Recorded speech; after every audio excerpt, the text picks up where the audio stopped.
À la seconde près, il est pile l'heure de vous mettre au parfum de l'actualité. Mesdames, Messieurs, bienvenue sur cette édition du journal.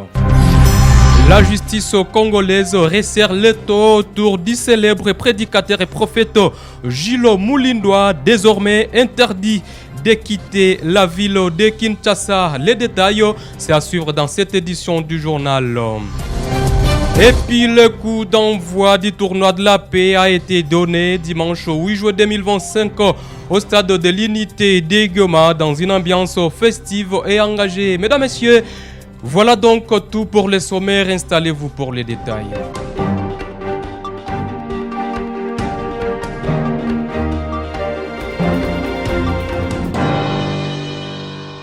Le coup d'envoi du tournoi de la paix a été donné dimanche 8 juin 2025 au stade de l'unité de Goma dans une ambiance festive et engagée. Suivez.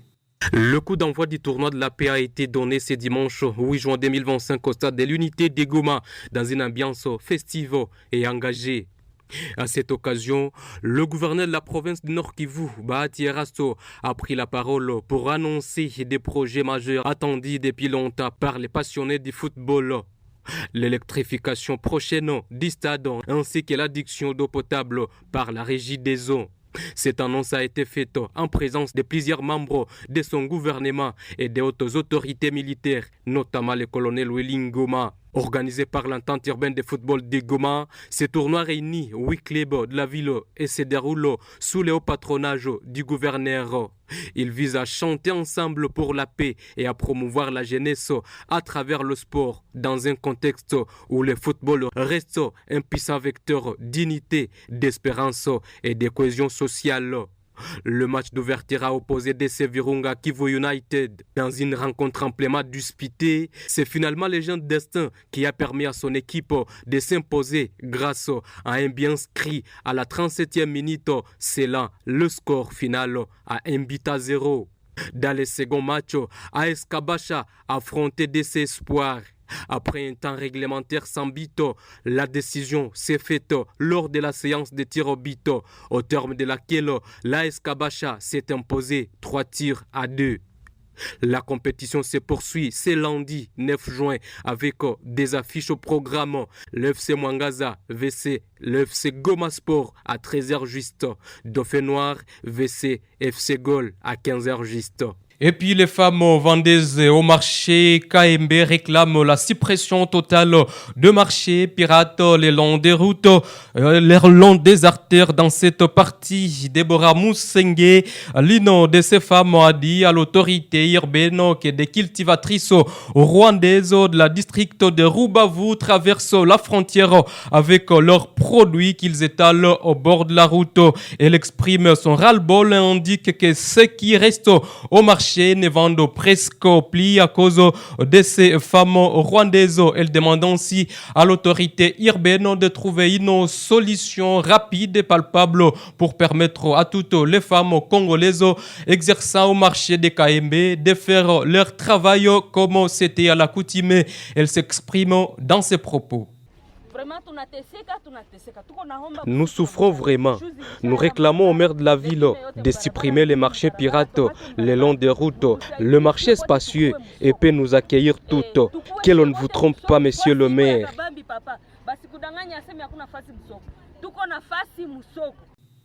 Et puis des motos et tout autre engin saisis au cours de l'opération des travaux communautaires d'Issalongo à Goma. Chaque samedi sont restitués une semaine après sans paiement d'aucune amende. Un motocycliste qui était appréhendé, qui déjà a perdu espoir cette vie, sa moto être restituée sans paiement d'aucune amende. Celui-ci remercie les autorités urbaines et appelle ses pairs à se conformer aux normes édictées pour ne pas tomber dans le filet. Il s'est exprimé dans ses propos suivants.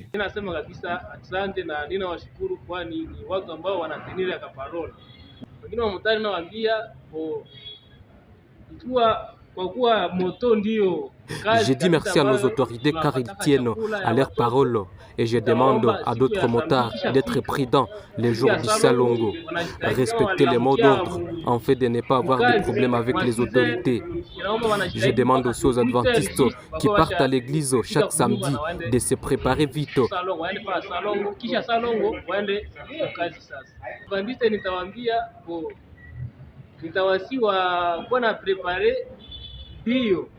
Wanje kuprepare, yani inafika normalement 8h na washafika kukanisa kama.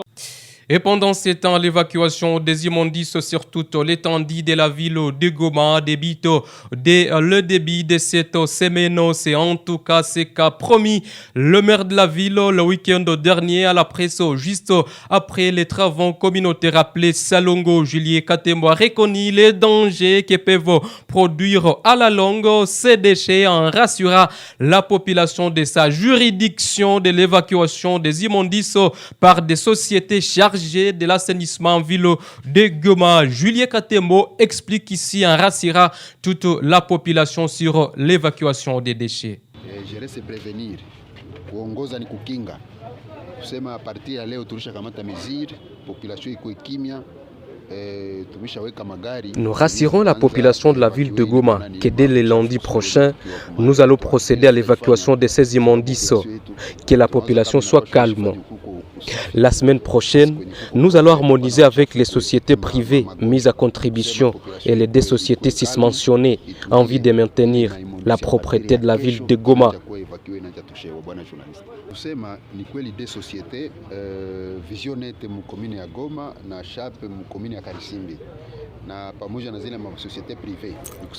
Cette semaine que nous allons commencer, nous allons harmoniser avec toutes ces sociétés privées et les sociétés avec lesquelles nous avons pris une convention pour voir comment nous allons travailler et rendre propre la ville de Goma. Nous allons harmoniser ça car c'est l'administration qui doit se mettre pour savoir comment on va parler avec eux.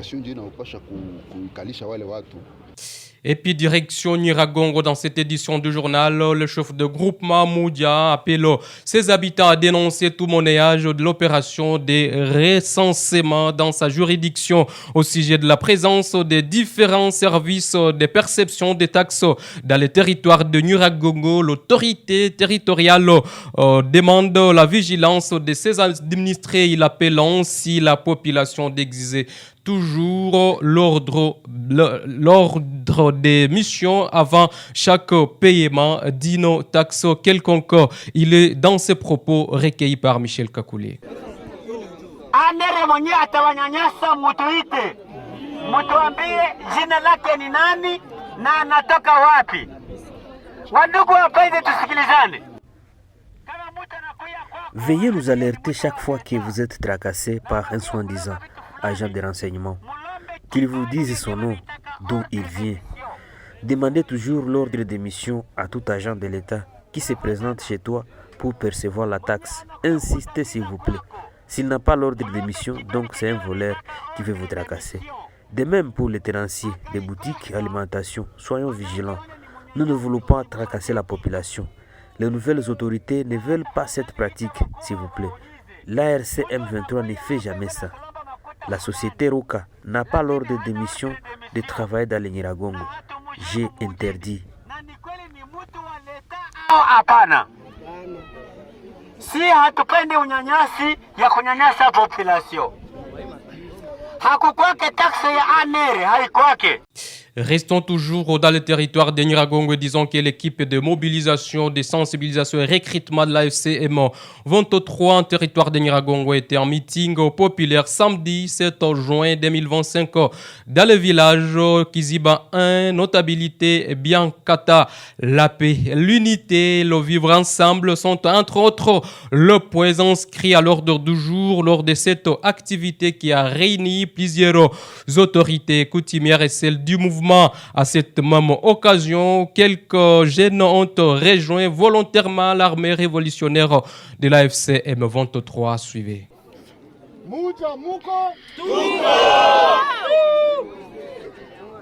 L'équipe chargée des mobilisations et recrutement de l'AFCM 23 au niveau du territoire de Nyiragongo s'est rendue ce samedi 7 juin 2025 dans la notabilité Biangakata, chefferie de Bukumu, village Kiziba 1. Au cours du meeting populaire organisé ce jour, les délégués de l'AFCM 23 ont prêché le vivre ensemble, la cohésion sociale et l'unité. Toutes les communautés de la province du Nord Kivu ont été appelées à vivre ensemble. Congo ina makabila situé plus de 400. Aye mtu wa kusema Kinyarwanda ndio mwenye asikilikane Mkongo. Aye. Aye.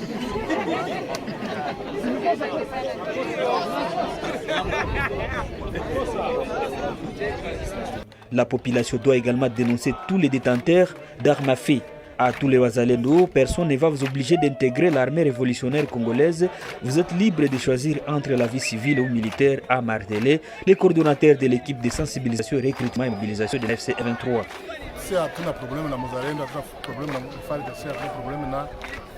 On n'a aucun problème avec un Mouzalendo, aucun problème avec un policier et FARDC. Ils sont tous des Congolais qui nous apportent seulement nos armes. C'est à eux de choisir entre la vie civile ou militaire.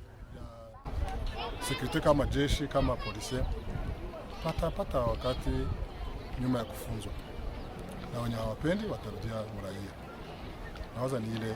À cette occasion, plusieurs jeunes ont accepté d'intégrer l'armée révolutionnaire congolaise. Ces jeunes sont motivés par la discipline observée au sein de l'ARC. Les échanges se sont clôturés par une séance de questions-réponses.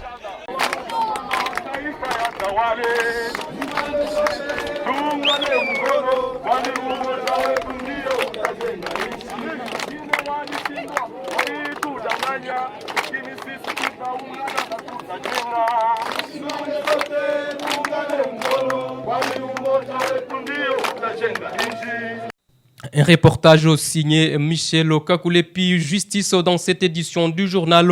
Et je voulais annoncer au sommaire de cette édition, la justice congolaise resserre les taux autour du célèbre prédicateur et prophète Jules Moulinois, désormais interdit de quitter la ville province de Kinshasa, inculpé pour falsification de documents et actes de tromperie. Il est activement recherché par le parquet général près la cour d'appel de Kinshasa. Matete, figure influente et controversée du paysage religieux congolais, Jules Moulinois avait bâti une réputation de guide spirituel visionnaire. Mais derrière les surnoms et les prières, c'est un tout autre visage que la justice affirme découvrir, celui des noms mêlés à des pratiques frauduleuses présumées dont la nature exacte reste à préciser par les autorités judiciaires.